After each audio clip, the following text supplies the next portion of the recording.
ছোটোখাটো বিষয়ের কারণে একটা অবৈধ সংশোধনীকে অবৈধ না বলাটা হবে আদালতের ক্ষেত্রে তার যে কর্তৃত্ব আছে সংবিধানের ব্যাপারে এবং সংবিধানের অভিভাবক হিসেবে তারা সেই দায়িত্ব পালন করা থেকে বিরত থাকার মতন একটা অবস্থা তৈরি হবে। সেই প্রেক্ষিতে আমি বলেছি যে এটা পুরোটা বাতিল করা উচিত। তবে আমি গতকাল যেমন বলছিলাম যে দুটো বিষয় আমি বলেছি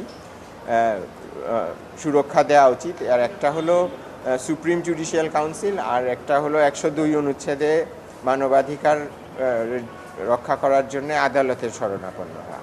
তো আমি বলেছি এই দুটোকে অন্য যে সমস্ত জিনিস আমার অন্য বিজ্ঞ আইনজীবী বন্ধুরা আদালতের নজরে আনছেন তার থেকে ভিন্ন এই কারণে যে এই দুটো বিষয়ে কিন্তু সর্বোচ্চ আদালতের আপিল বিভাগের রায় আছে, অলরেডি রায় আছে। এর মধ্যে সুপ্রিম জুডিশিয়াল কাউন্সিলের ব্যাপারে ষোড়শ সংশোধনীর রায় আছে, আর এই যে আমাদের হাইকোর্টের যে মানবাধিকার রক্ষার বা মৌলিক অধিকার রক্ষার যে দায়িত্ব সেটার ব্যাপারে, এবং এই দায়িত্ব যে হাইকোর্টের একটা অবিভাজ্য এখতিয়ার, এই ব্যাপারে অষ্টম সংশোধনী মামলার রায়ে পর্যবেক্ষণ আছে। কাজে এই দুটো জিনিস আপিল বিভাগ তার নিজেরই পুরাতন রায়ের ভিত্তিতে এগুলোকে সেভ করতে পারেন, আর বাকি সমস্ত কিছু ওনারা অসাংবিধানিক ঘোষণা করে দিতে পারেন। পরে সংসদ যেভাবে মনে করবে যদি কোনো শূন্যতা থাকে সেটা পূরণ করবে।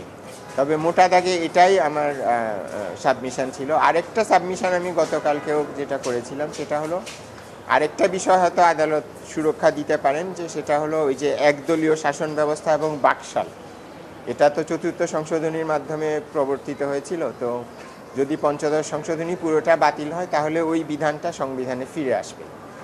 তো সেই ব্যাপারেও আদালত একটা সুরক্ষা দিতে পারেন। তবে আমি এটাও আবার আদালতকে বলেছিলাম যে এই সুরক্ষাটা দেওয়া গেলে ভালো, না দিলেও আমি আপাতত কোনো সমস্যা মনে করছি না, দুটো কারণে। কারণ একটা একদলীয় ব্যবস্থা প্রতিষ্ঠা করার জন্য আগে রাষ্ট্রপতির একটা সন্তোষ প্রয়োজন হয় যে উনি যদি মনে করেন, এবং তারপরে একটা গ্যাজেট নোটিফিকেশান করে বাকশাল বা এই জাতীয় একদলীয় ব্যবস্থা চালু করতে হয়। তো আমার তো মনে হয় না এই ধারা যদি ফিরে আসে এবং হয়তো সংসদ এটা বাতিল করার আগে 4-6 মাস সময় অতিবাহিত হয়, এর মধ্যে আমার মনে হয় না বাংলাদেশের কোনো রাজনৈতিক দল আবার বাংলাদেশে একদলীয় বাকশাল ব্যবস্থা চালু করবে, এবং চালু করলে আমরা জনগণ নাগরিক হিসাবে সেটা প্রতিরোধ করব না। কাজেই ওটাও সংসদের হাতে ছেড়ে দেওয়া যায়। তবে ওটার ব্যাপারে চাইলে আদালত যে দুটো বলেছিলাম তার অতিরিক্ত এটার ব্যাপারে একটা সুরক্ষা দিতে পারে।